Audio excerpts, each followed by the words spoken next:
Olá, tudo bem a todos? Eu sou o Edson, estudante de mestrado do programa de Linguística e Língua Portuguesa da Unesp, do campus de Araraquara. Sou bolsista da CNPq e sou orientando da professora Cristina Martins Fargetti. A minha linha de pesquisa é línguas minoritárias e línguas indígenas, com a sub-área fonética e fonologia.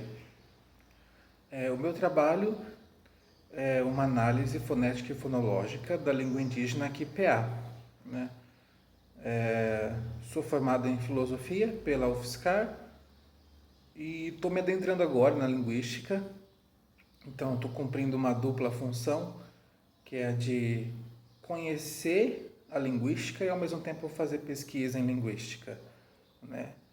Como ainda os dados estão muito rarefeitos, ainda estou em início de pesquisa, farei uma apresentação geral da cultura Quiriri, que é detentora da língua Quipeá, né, contando um pouco da história e falando um pouco da reconquista da língua, que é muito importante para esse povo, e as minhas pretensões com a pesquisa.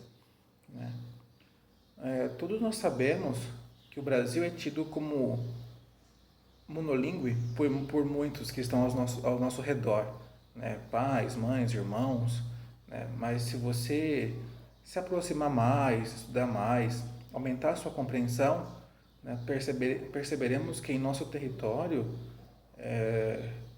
muito mais línguas são faladas e ensinadas, né? Como línguas maternas. Né? Se a gente se adentrar, se estudar mais, perceberemos que em nosso país mais de 200 línguas são aprendidas e ensinadas como línguas maternas, né? Entre línguas indígenas, línguas de imigração, e mesmo línguas de sinais, libras, e mesmo línguas de sinais indígenas também. Né? Existem mais de 200 povos indígenas no Brasil. Né? Há apenas 180 línguas indígenas faladas em nosso território. Como esse número ele reflete uma ordem desigual, algumas destas línguas são faladas por um número muito grande de indivíduos, cerca de 30 mil, como o Guarani, enquanto que a língua que é falada por um único indivíduo, né, como o Shipaia. Infelizmente, quando este único indivíduo se for, essa língua vai estar considerada extinta de fato. É um dado que em qualquer parte do mundo, línguas com menos de 1.000 falantes são fortemente ameaçadas de extinção. E esse é justamente o caso, né, a situação de 87% das línguas indígenas do Brasil. Né? Portanto, são línguas que são necessitadas de pesquisas urgentes, né, que visem a descrição juntamente com ações sociais, evitando assim a sua perda total. Bom, a percepção da existência de povos indígenas com as suas línguas, óbvio, se deu logo com a chegada dos portugueses ao Brasil. No entanto, isso não foi por completo. Né? O primeiro contato foi com o povo tupi, por motivos óbvios, né? Pois o povo tupi habitava toda a costa brasileira. Né? E por esse fato, durante séculos que seguiram a conquista do território brasileiro, a descoberta do território brasileiro, a língua tupi foi a língua de estudo.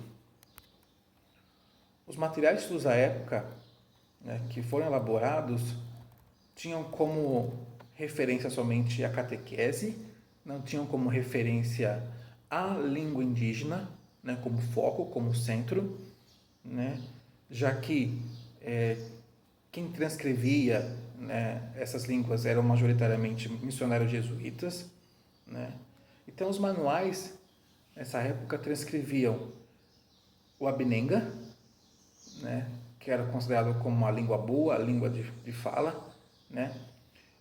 Em contraponto, as demais línguas, que acabam quase não sendo estudadas, eram consideradas como tapuias, como as línguas travadas, as línguas dos inimigos, a língua dos bárbaros. Né? Então, a maioria dos materiais de ensino da época visava somente o Abnenga, ou Yengatu, né, como a língua de estudo, mas para que os jesuítas, os portugueses, eles aprendessem essa língua para que os ajudassem a converter e a catequizar os índios, né? As outras línguas eram deixadas de lado, né? Isso apesar da grande diversidade linguística que havia no Brasil.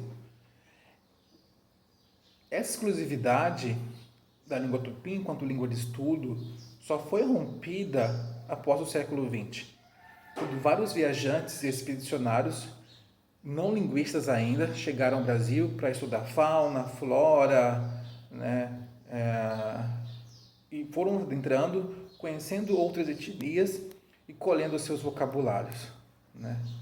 Então, todo esse registro eram feitos por essas pessoas que fizeram, felizmente, tiveram um papel muito importante, porque muitas dessas línguas morreram nesses 500 anos de colonização, né? E esse foi o único registro que ainda está vivo nessa época, né? No caso da língua quipeá, que é a minha língua de estudo, né, foi feito um registro, na verdade 2 registros, né, por um padre jesuíta. Então tem uma gramática muito rica e um catecismo, né? Isso no passado. A língua quipeá é a língua indígena do povo Quiriri, que habita o nordeste do estado da Bahia, se localizando hoje entre os municípios de Banzaê e Quijingué. Segundo o censo de 2010, cerca de 300 índios habitavam a reserva. Em 2020, conversando com as lideranças, estima-se que esse número seja em torno de 5 mil indígenas, dividido em 14 comunidades dentro da reserva indígena, né? Não é muita coisa, pouca gente, considerando que no passado o povo Quiriri fazia parte da grande nação Cariri, né? Que abrangia grande parte do Nordeste brasileiro. O povo Quiriri, ele é conhecido pela sua resistência no sertão. Ainda enfrenta hoje e enfrentou no passado muita diversidade, né? E ainda assim continua vivo enquanto etnia. Hoje, nós podemos considerar que o povo Quiriri, a etnia Quiriri, é uma etnia em reconstrução e reafirmamento, pois em sua história sofrida, nós encontramos muitas perdas do território, da sua identidade cultural, da sua língua, né? Mas é uma etnia que está buscando reconquistar e reavivar tudo isso, né? Para termos uma ideia da dimensão da perda étnica do povo Quiriri, o próprio gentílico Quiriri não é oriundo da sua língua, né, do quipeá, mas veio do tupi, né? Diz a história, diz a lenda, que quando o dominador, os portugueses, fizeram referência ao povo Quiriri, né, aquele povo que estava dentro, né, do Nordeste brasileiro, os tupis se referiram a ele como os quietos, os calados, aqueles que não se misturam, os tímidos. E isso significa Quiriri, né? Então, para nós termos uma ideia dessa perda étnica, né, que o povo Quiriri sofreu, né? Dizendo que nem o próprio gentílico pertence a ele, né? Então, essa história da colonização fez com que uma grande nação fosse reduzida a pequenas etnias, né, que tem um grupo, que tem um centro comum nos seus rituais, né, com o culto da Jurema, ou mesmo na crença dos encantados, né? E levando em conta isso, o povo Quiriri, no passado, né, fizeram uma revolução interna, né?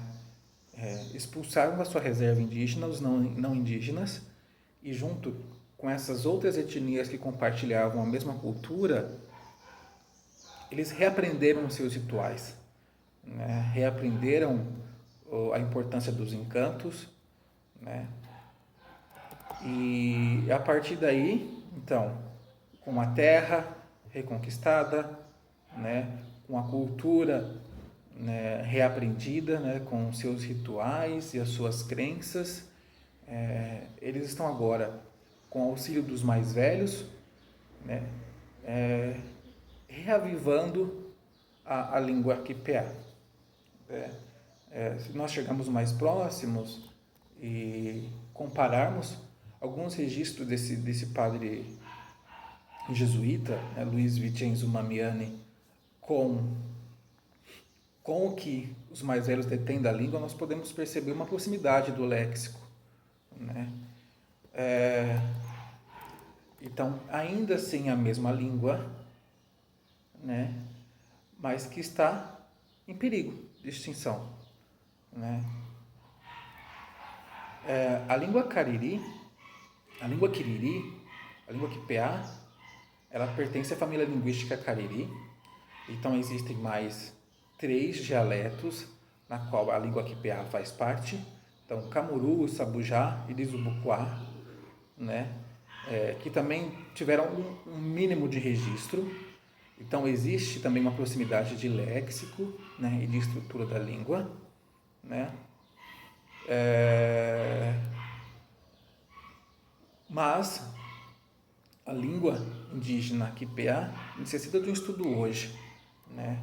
Ela carece de um exaustivo trabalho de estudo, cumprindo assim uma dupla função: primeira, da linguística, que é a ciência que tem como escopo a língua humana, as línguas naturais, né, com todas as suas complexidades, e também uma tarefa cultural, já que a etnia quiriri é uma etnia de reconstrução, né, e precisa urgentemente de documentação e do estudo da sua língua, né? Então, os líderes, o povo quiriri, nessa ânsia de reavivar a sua língua, necessita de etapas, necessita de uma base sólida e de ajuda para que isso esteja presente e realmente aconteça, né? Para que nós consigamos lançar bases para que o quipeá continue presente, continue vivo, né? Então, o meu trabalho, ele traz como objetivo dar início a uma documentação e a uma descrição científica da língua quipeá atual. Então, o nosso primeiro passo é esquecer tudo aquilo que foi feito, né, no passado. Então, apesar da gramática desse padre jesuíta ter algumas noções de fonética, né, a gente esquecer isso, ver quais são os sons da língua quipeá hoje, né? Qual que é essa referência sonora, né? Qual que é esse fenômeno sonoro que ele se apresenta para nós hoje? E com isso, trazer como objetivo específico, então, realizar esse levantamento fonético da língua quipeá entre seus falantes e fazendo uma análise fonológica inicial de base, para assim, num futuro, dar início a estudos diacrônicos, talvez usando essa gramática, né, colaborando assim para a revitalização linguística entre os quiriris.